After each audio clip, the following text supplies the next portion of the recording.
Coming up, I'll reveal the significance of Schedule F. It's a mechanism for Trump and perhaps also Elon and Vivek to clean out the waste and excess in the federal bureaucracy. Debbie's going to join me for our Friday roundup. We're going to talk about crime in New York, the backstory on presidential pardons, and Australia's new law banning social media access for young people under the age of 16. Hey, if you're watching on YouTube or Rumble or listening on Apple, Google, or Spotify, please subscribe to my channel. This is the Dinesh D'Souza podcast.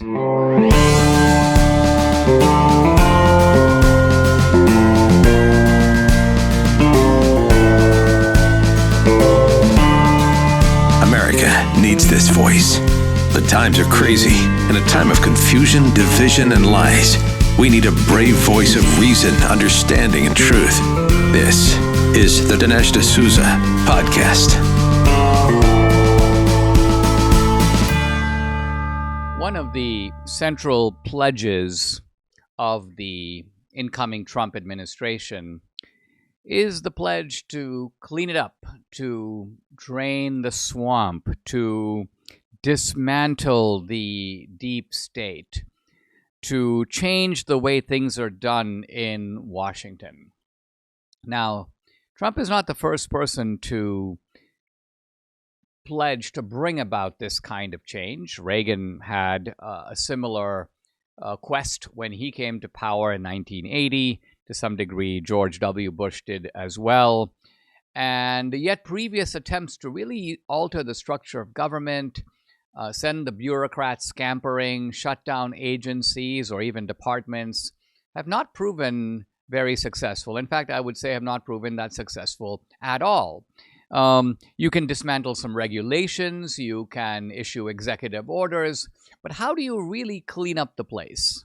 Well, it turns out that there is a way, and Trump figured out the way at the very end of his first term, in which he issued an executive order.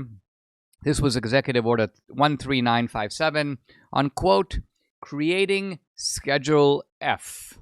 Creating Schedule F. Because this came so late in the game. In fact, it came really just a few days before the 2020 election. Not many people really paid much attention, but the Washington Post did. And the Washington Post had an article basically saying, whoa, if this thing gets done, it's going to completely revamp the bureaucracy. It's going to change the way life is lived in Washington, D.C., but of course, with the election and then all the controversy over the election and then January 6th and then the Biden regime coming to power, basically the first thing Biden did was he undid this executive order. And so Schedule F had an extremely short life of, I would say, no more than a few days, and it had no time to have any kind of impact. But it's worth paying attention to what this is, because this now becomes this could possibly come to center stage in Trump's second term. Now, the problem here is as follows. We have had in the United States an administrative state that goes back to the very end of the 19th century. It really picked up steam with Woodrow Wilson in the early part of the 20th century, then expanded under FDR and LBJ and Clinton and Obama. And this administrative state it's a sort of a fourth branch of government. It's not the legislature, it's not the executive, and it's not the judiciary. It is this plethora, this constellation of agencies that really answer to no one. They don't answer to the president, at least not directly. They don't answer really to the Congress, even though there's congressional oversight. They make rules on their own. Rules that have enormous power over people's lives. We're talking here about the Center for Disease Control. We're talking about the Food and Drug Administration. We're talking about the Environmental Protection Agency, the Department of Homeland Security. These organizations are able to, again, in theory, Congress makes the laws and the executive carries them out. But let's look, for example, at COVID. What laws did Congress pass in connection with COVID? And the answer is virtually none. what executive policy decisions were made by, let's say, the White House? And the answer is not too many. By and large, you had these agencies, part of the administrative state, and they say, hey, you got to wear a mask. Hey, we got to close down churches. Hey, we got to close down businesses, but not necessarily massage parlors and not necessarily bars. They said we can limit how many people can come to your home. They're the ones who told you had to be 6 feet apart. They're the ones who told you which medical procedures you can or couldn't do. They demanded compliance with vaccine mandates. In other words, an unelected bureaucracy decided all these things and drove the whole COVID regimen. This group can be called the permanent state.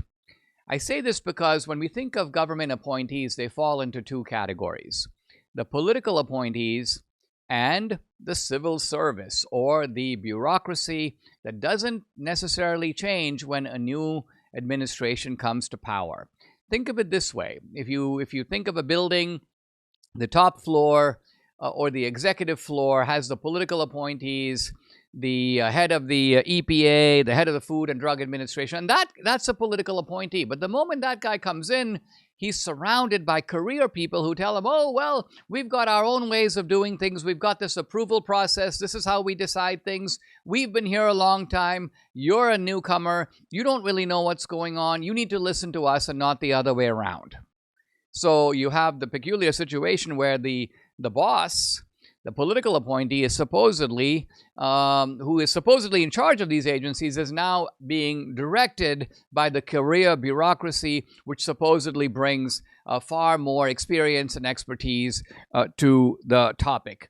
But the point I want to stress is that there is no political accountability. Congress doesn't really have any direct say, and if the president doesn't have a direct say, then who are these people really answering to? Well, and the answer is they're answering to themselves. They think that they are the know-it-alls. They think that they are the people who have some kind of title to tell other people how to live. They think that they're acting in the public interest, even though in most cases they're acting in their own interest. So Trump figured out, how do we deal with these arrogant, entrenched, malevolent people who have arrogated to themselves all these powers, operate in a sense autonomously, in some cases have very destructive effects through their policies on citizens, but they never take any kind of accountability, and it seems impossible for the president to get rid of them. And if you can't get rid of them, you're not really their boss, are you? Imagine being the boss of a company where you can't fire the employees. Well, you're not really the boss. And one would have to say that in areas where that is the case, think of a president of a college who can't fire his faculty because they have tenure, well, you have to say that the president doesn't really run that college. He's only in name the chief executive, but in many cases it's the faculty that runs those institutions. Well, the Trumpian solution was Schedule F. And what is Schedule F? It's kind of a new category. I like to think that F actually stands for being fired. It isn't what it really stands for. But nevertheless, think of Schedule F as a mechanism for redesignating career bureaucrats into a new category where they can be fired. And this is huge because this is a way to take these people from a protected category. It's almost like taking faculty members and saying, all right, you have a tenure track and you're a tenure professor, but we are now reclassifying a large majority of the professoriate so that they're no longer on a tenure track. They are now on a contract track. They can be hired and fired in the same way that if you have a contractor, you can bring him on to do a job and then goodbye, he has to go. Or if you don't like his work, you basically terminate the contract. When the Congressional Budget Office did a study of how many of its employees could be moved into this Schedule F category, it turns out majority, 88% of them. And so this is very promising because it means that you can take whole agencies, move large numbers of bureaucrats into the Schedule F category. And I'm not saying that all of them have to be automatically fired, but here is where Doge comes in. Here is where Elon Musk comes in and Vivek Ramaswamy, because their examinations of the federal bureaucracy are utterly useless if you can't fire people, if you can't close down those agencies, if you can't get rid of people and replace them or not replace them at all. Remember when Elon Musk came to Twitter, he essentially got rid of 80% of the people there, and the organization and the platform worked just fine. I'd love to see if the government can work on a similar principle, but to do that, you've got to eradicate droves of bureaucrats. So this is going to be a beautiful sight to behold. Bureaucrats running in all directions. It's almost like I see a movie image of this in my mind, and it's actually quite a delightful sight to behold. But you have to have the legal mechanism to do that, and that appears to be this idea of Schedule F. So I wanted to just introduce the idea, kind of put it out there. I think it's something that Trump should pick up right from one of those things you sort of just left off at the very end. Pick it up right now and come to it with a renewed focus and energy and determination, because this may be the way, or one of the important ways, to dismantle the administrative state. Open an IRA in gold with Birch Gold and get free silver shipped directly to your home. That's right, it's the most wonderful time of the year, the only time of the year that Birch Gold gives away a free 1-ounce silver eagle for every $5,000 purchased. And here's the best part, you don't have to pay a penny out of pocket. Simply convert an existing IRA or 401k into a tax-sheltered IRA in physical gold, and Birch Gold will send you your free silver coins directly to your home. Now, you might be thinking, why do I need to diversify into gold? My guy's headed to DC. Things are good. Well, unfortunately, even an administration trying to control and reverse a $36 trillion national debt in just 4 years, well, that's a bit like a field mouse trying to stop a freight train. We have a huge amount to pay on the interest on the debt, let alone the principal. Take action now. Text Dinesh to 989898 before December 18th for a free information kit on gold and to claim your eligibility for free silver on qualifying purchases from Birch Gold. Do this before December 18th. Again, text Dinesh to the number 989898 for peace of mind that lasts longer than 4 years. Look, we got to be a little realistic about our diets in December. It's got to be the worst month of the year in terms of eating right. I suppose I'm inevitably going to find myself stuffing a few treats and meats and dishes into my mouth, leaving very little room for the right stuff. Of course, this will not be entirely easy because Debbie will be on my case, but I have my ways. I'm not going to go crazy, but I suspect I'm going to lighten up a little bit. However, I will protect my health in this way by taking this right here, Balance of Nature, fruits and veggies in a capsule every single day. Balance of Nature is made from whole fruit and veggie ingredients, and I will not skip taking those daily supplements. It's the one thing I'm going to get right because feeling good is important to me, especially in the holiday season. Join me in pushing back against the dreaded December diet crash. Get Balance of Nature today. Use my discount code AMERICA and sign up as a new customer. You get 50% off plus free shipping and a money-back guarantee. This is an awesome December discount, but you got to use my discount code AMERICA. Call them 800-246-8751. It's 800-246-8751, or go to balanceofnature.com. When you use discount code AMERICA, you get 50% off plus free shipping. Debbie and I are up for our Friday roundup, and we thought we would begin by talking about this issue of crime in New York. And I'm thinking specifically of two things. One, of course, is the Daniel Penny, and we are all focused on the case and the outcome of the case, but also this United Healthcare executive, and what it's like a scene out of a movie where this guy is gunned down right in front of the Hilton Hotel. And the whole thing, I think, has rattled a lot of people because, well, I guess the cases can be looked at this way. The Penny case could have happened to anyone because it's on the subway.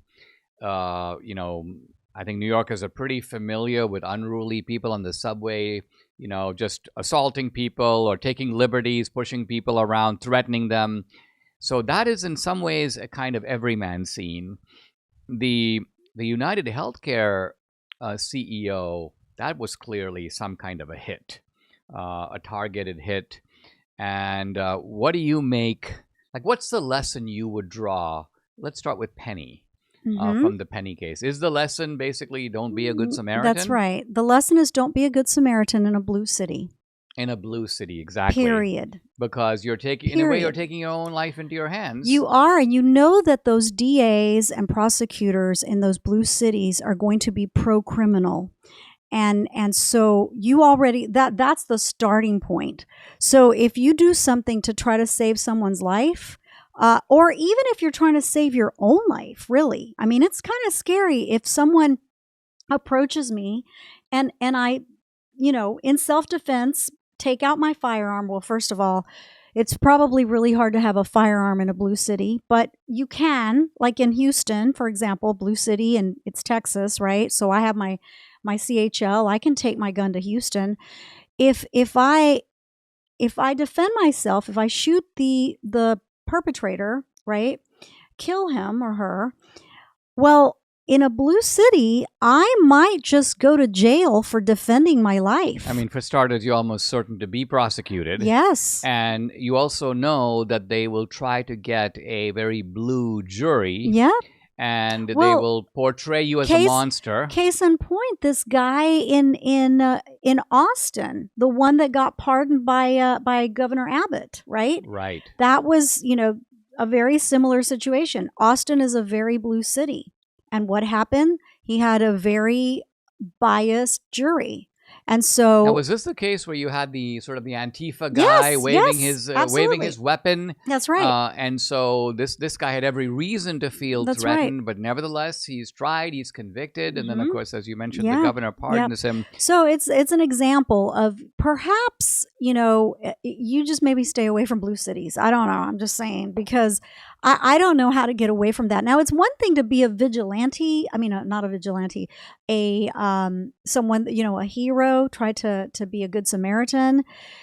And it's another thing to defend your own life, right? So, but either way, the outcome may just be the same if you're trying to save someone else's life. Right. I mean, and in a way, that's what Penny was trying to do. Yeah. I mean, he's brought before the police.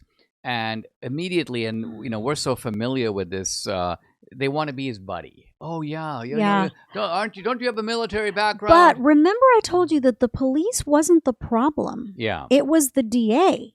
It was Bragg that was the problem. Bragg and the actual prosecutor. And the prosecutor is this kind of.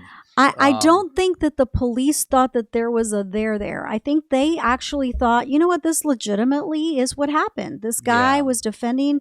He kind of stepped in for these people that were being accosted by this man, and they felt threatened, right? And so I think the police wasn't the problem here. One of the trademarks of the left-wing prosecutor is that the only criminals they really care about are what they consider political criminals. Mm-hmm. And they consider Penny a political criminal because he's a white male.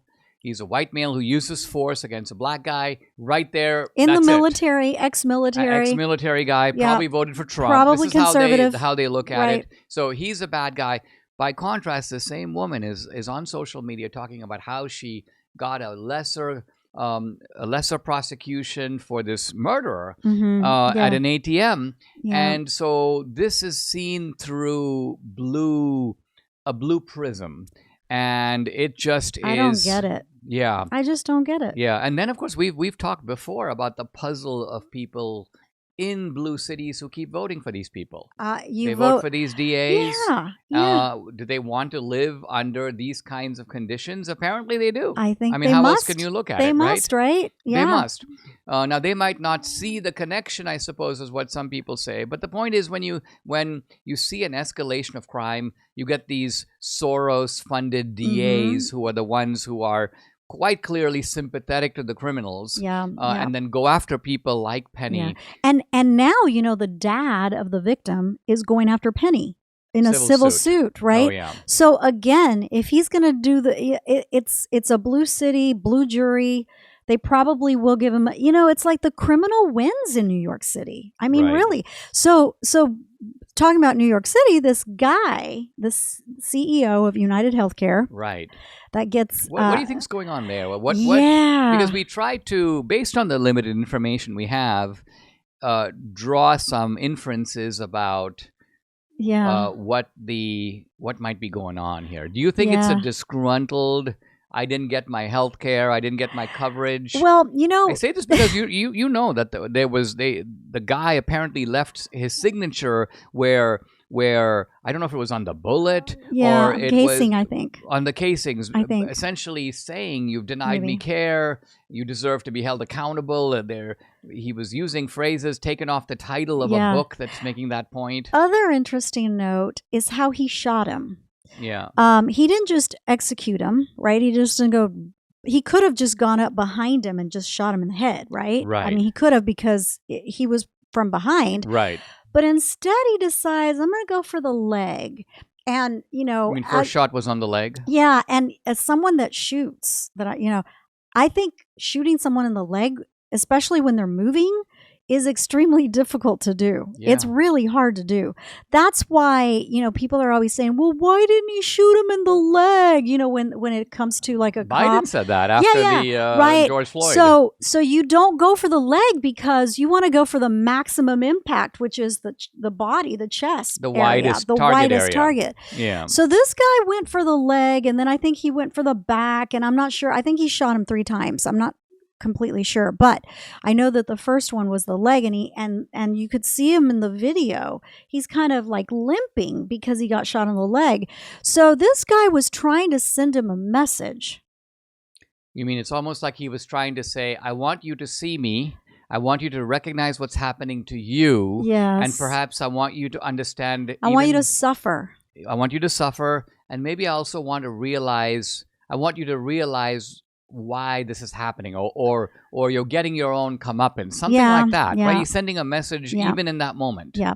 Well, and we talked about how he could be a hired assassin, but a hired assassin doesn't go to Starbucks and get a coffee and smile at the camera and his face is captured and really get caught, because again, there's surveillance everywhere. Those bikes have a GPS on them. Not to mention, how do you? I guess you could pay at Starbucks, but you're still going to leave your DNA. You could, but he left his DNA all over the place, and the cops are all over it.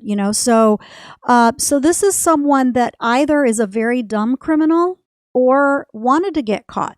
Or someone who just sort of has reached a point in life where they just don't care. But just the person, I joked about this, and it's really not supposed to be a joke, really. But I go, that looks like Brian Koberger.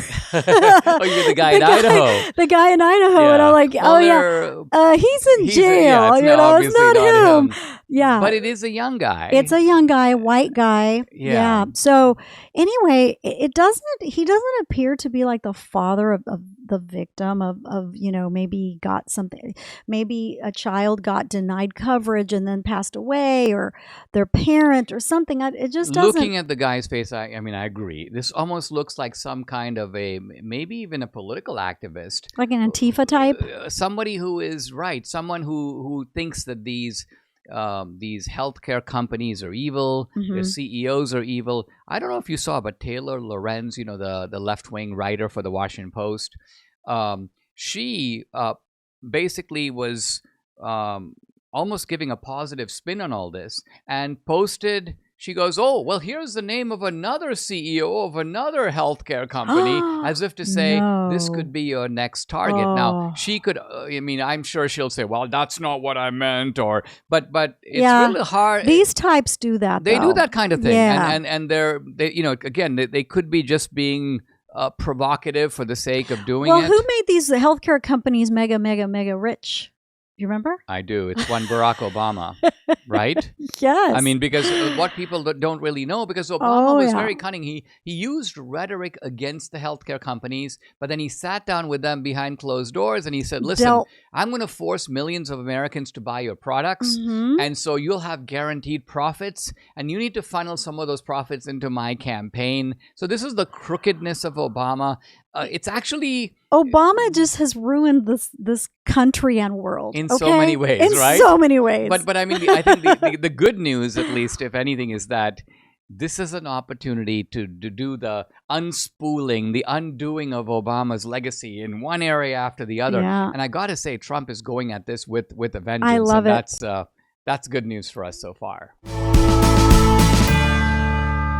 MyPillow is excited to announce that the MyPillow Christmas extravaganza is finally here. Good deals all around. Get the season's flannel sheets for as low as $59.98. They won't last long. Get them while you can. MyPillow's famous My Slippers. These haven't been on sale for over a year. They're regularly priced at $119.98, but for a limited time now, they're only $59.98. And the 6-piece towel sets are back in stock with limited quantities, only $29.98. With hundreds of MyPillow products, there's something for everyone on your Christmas list, from bathrobes, duvets, quilts, down comforters, and so much more. Here's a number to call, 800-876-0227. Again, 800-876-0227, or go to mypillow.com. Make sure to use promo code Dinesh. You'll save on all the MyPillow products. Flannel sheets as low as $59.98. 6-piece towel sets for just $29.98. But that's not all. They're extending their 60-day money-back guarantee to March 1st, 2025. Plus, all orders of $75 or more will get free shipping as well. Are you feeling overwhelmed by the increasing cost of health insurance? Have you had enough of not having control over your healthcare dollars? Introducing ShareRight. It's healthcare done the right way. At ShareRight, you're not just a number, you're part of a caring community. And forget about paying excessive premiums. With ShareRight, you stand to save 30 to 50% compared to health insurance. Think about what you could do with all those savings. But it's more than just savings. ShareRight ensures you have access to the care you deserve precisely when you need it, from routine checkups to unexpected emergencies. With ShareRight, your healthcare is their top priority. Empower yourself today. Take control of your healthcare costs. Visit shareright.org/Dinesh to learn more. See how much you can save. Visit shareright.org/Dinesh. That's shareright.org/Dinesh for healthcare done the right way. Our next topic for today is pardons, a topic that we know a little bit about, and you actually know a lot about because you were directly involved in getting my pardon. But the latest, and you're gonna really find this amusing. Apparently, the people at the Biden White House are so freaked out by the Trump cabinet appointees that they are considering, quite apart from the Hunter Biden pardon, which we know about and I've talked about this week, they're apparently thinking of pardoning preemptively a whole bunch of people. Apparently on the list is Fauci, Liz Cheney, and Adam Schiff. And there might be others. Now think about what they're suggesting. They're pardoning people, or considering pardoning people, before they're even charged. But can that happen? Well, here's what I think about it. And that is, it's probably the case that they can give people a pardon for any crimes that they committed within a certain date, right? But it doesn't mean they can't be prosecuted.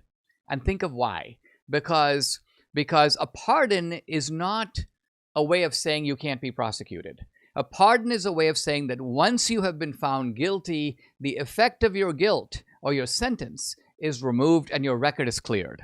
But there's nothing to say that even if, let's say they pardon these people, that you can't prosecute them, that you can't make it an ordeal, you can't do an FBI raid on their home, you can't ruin them financially, so that, and then at the end of the verdict, okay, maybe they don't go to prison, or maybe they don't have to pay the fine that they have to pay, but put them through it, I think is what I'm trying. So this is my contribution to the debate.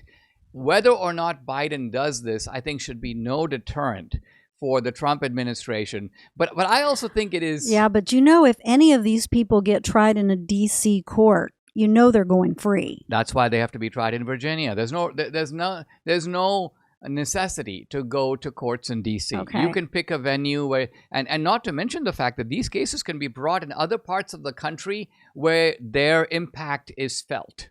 So there's a lot of room for the Trump administration to figure out how to go about these things. I also think it's really interesting that, the Democrats have always been saying no one's above the law. We are the upholders of the law. And now they're saying we might be pardoning scores or dozens of people, maybe even hundreds of people. Yeah.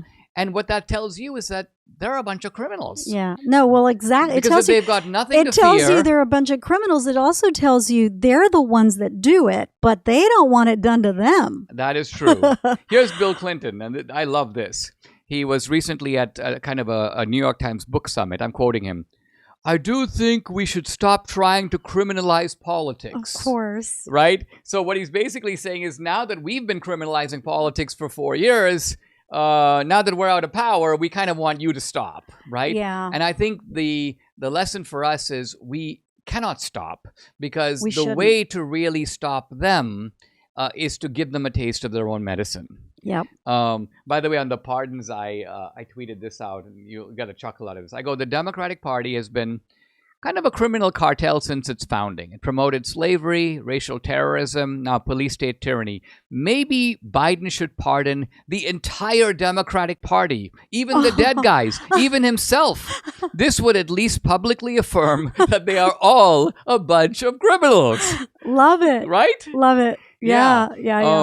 For sure. But what's your take on this preemptive pardon idea? I mean, remember when Trump, first of all, has never suggested doing anything like this, preemptive pardoning.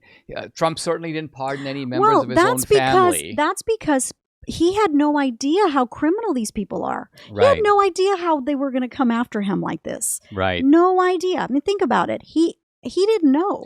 No, I think when we met him in 2019, his main concern was impeachments. I think he Yeah. knew that political weapon was Yeah. about to be deployed, as it was twice against him. Mhm. Once for the Ukraine phone call, once for January 6th.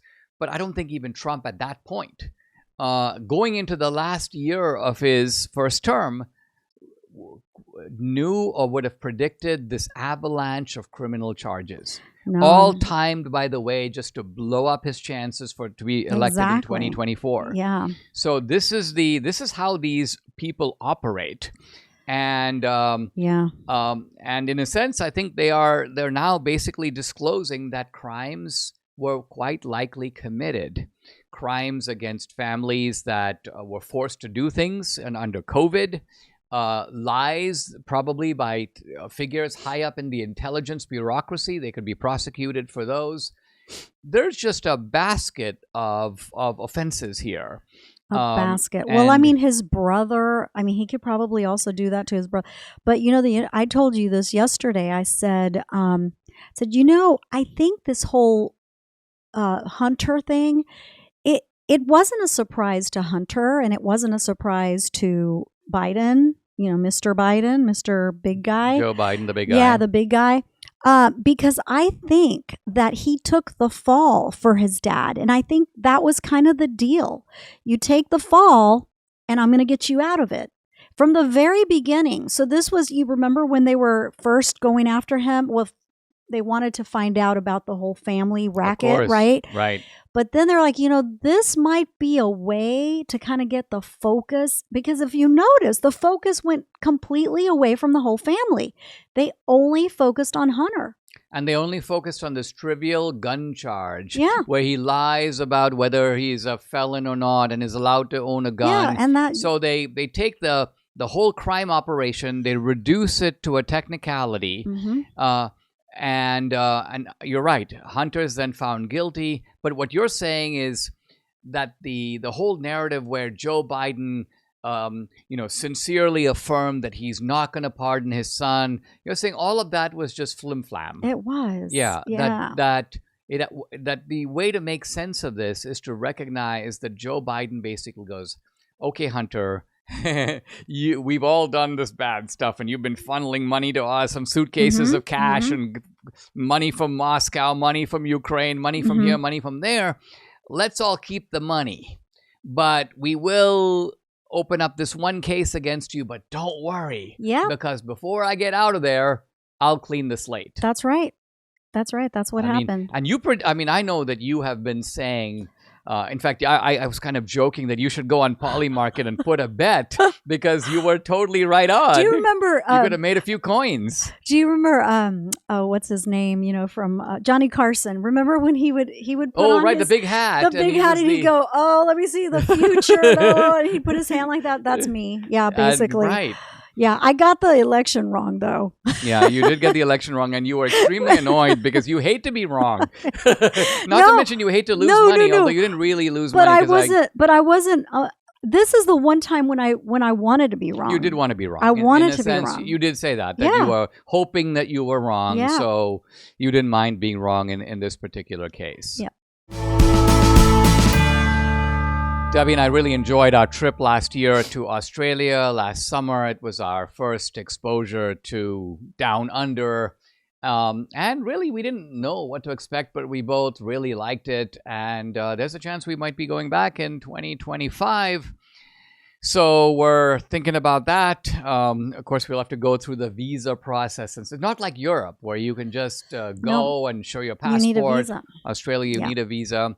But when we went, we were so well looked after that we were able to see the place, and yet without having to worry about all the logistics and so on. So pretty exciting stuff. But we now see in the news that Australia, and there's a left-wing government in Australia, and they have passed a law, the most expansive and maybe restrictive internet law in the world. Basically saying that if you're under the age of 16, you can't use social media. Wow. You can't use TikTok. You can't use Facebook. I mean, you can't even have those accounts. And this is not a matter that's being left to the parents, because I think I saw one of the ministers quoted basically saying the parents have no say in this matter. Yeah. It is an across-the-board law. It's not like, how with some of the movie ratings, you're supposed to be 17, but you can go with a parent.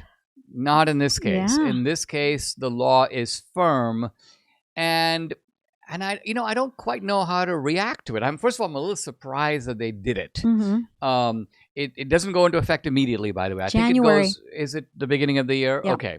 How do you assess something like this? I love it. You think it's good? Yeah. Oops. The little tyrannical me is coming out. You mean the old teacher in you is coming out? Yeah, no. Do it my way. I think because I taught middle school and high school. A lot of these kids, they get on social media when they're like 10 years old, 11 years old, or younger. Yeah.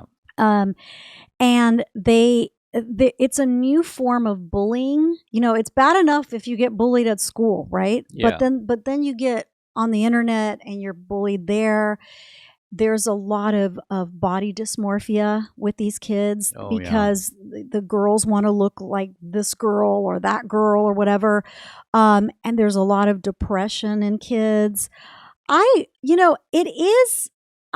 do think it should be up to the parents to say no and not allow them to do that. I guess I was lucky in that my kids didn't have to go through that because there was no social media when my kids were that age.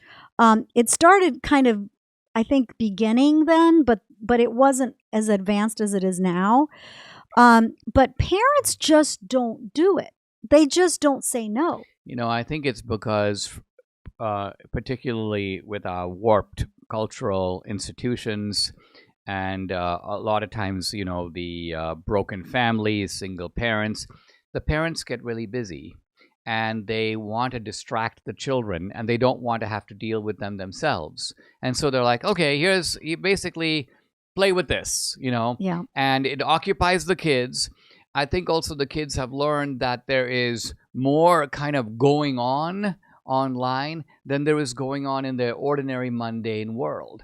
And so, but the other thing we've noticed, and by the way, this is not exclusive to kids. I mean, there is an ADHD, an attention deficit syndrome in the culture generally now. It's very difficult. If you sit someone down and try to make a point in, say, 3 parts, they don't want to listen to you. It's a disorder, not a syndrome. Oh, it's a disorder. But I'm saying, think of how pronounced the disorder would be in children who don't have that developed, mature capacity.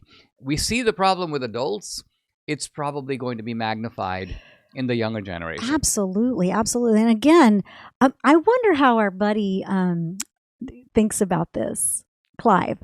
Oh yeah, Yeah, no, we're talking about we haven't Clive asked Palmer. him. We haven't talked to him about this, and I'm sure he'll have some interesting views about it. Now, there is a libertarian streak in this country that will go, this is horrible because the state is imposing its will. I do think that argument doesn't quite work when it comes to children, because children are not, in a sense, fully formed adults. I mean, we recognize this with regard to so many other rights, right? Do children have a right to vote? No. Do children have a right to free speech? No. In other words, you do not have the same unlimited right to free speech that you do as an adult. And that's why for children in all kinds of forums, including school, they can restrict what you say.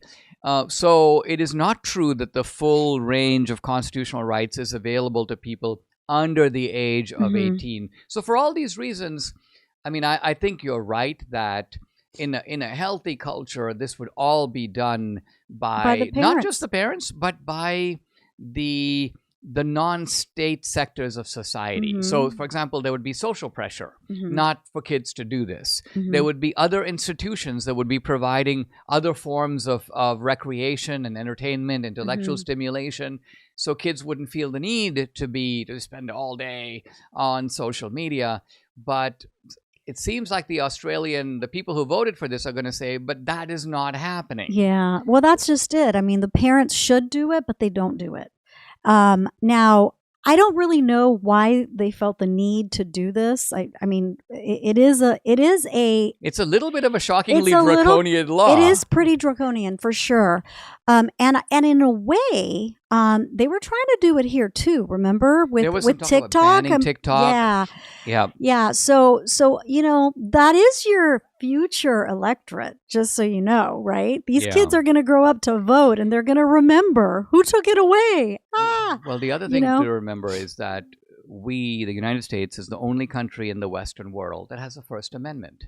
And so this is a point, by the way, not just applicable to the case of minors or children, but even for adults. Yeah. I mean, there's no First Amendment for adults in England or France or Germany or Canada or Australia, which means that the government can pass laws restricting free. They use more of a balancing principle. On the balance, does this free speech do more harm than good? Whereas here, Congress shall make no law but they restricting. They do, but they have to do it covertly through digital platforms. The Biden administration hands off to some nonprofit. The nonprofit hands off to Facebook. So they've got to be covert about it, at least to a degree. All right, let's talk about our friend Terrence Williams, because yesterday you were brandishing his new book. So it's so cute. It's called The Little Kid Who Can. And it's he bases it loosely. No, is it Brave Books? No, it's not Brave Books. Okay. It's his own book. It's Terrence's own book. Well, okay. it's and how do people get it? Do you know how it's American Dream Publishers. It's dedicated to distributing books that lift the human spirit, motivate the entrepreneurial drive, and celebrate the lives of those who have achieved the American dream. Okay, so give the website. So, it's AmericanDreamPublishers.com. And what's the plot of this story? I'm sure it's very Terrence. So speaking of bullying, that was part of it. Apparently, this little boy named Terrence, and I don't know if you've ever met Terrence, but he is absolutely adorable. We adore him. We love Terrence we love anyway. Terrence. Terrence is just a little bit taller than I am, and I'm 5'1", if on a good day, with heels. No, just kidding. Yeah. No, I'm very, very short. Well, Terrence is not much taller than I am. He may be 5'4". I'm not sure. Terrence, forgive me, but I don't know how tall you are. But anyway, he's not very tall. So this book is about a little boy who gets bullied at school because he loves basketball.